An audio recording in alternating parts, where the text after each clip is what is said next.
Check muna natin yung aking binabae. Itinali ko na siya. Tingnan natin kung gaano na siya kaganda. Na siya ay naka-cord na. Eto na.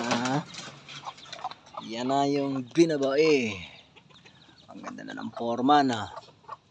Bantam binabae. There you go.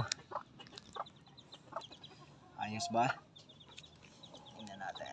Okay. There you go. Ayos na. Bye. Ang ganda na ng forma. Ang ganda na ng kulay niya sa babae.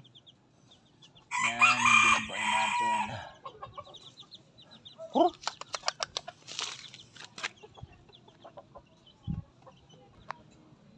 Look at this. Ganda na ng kulay niya.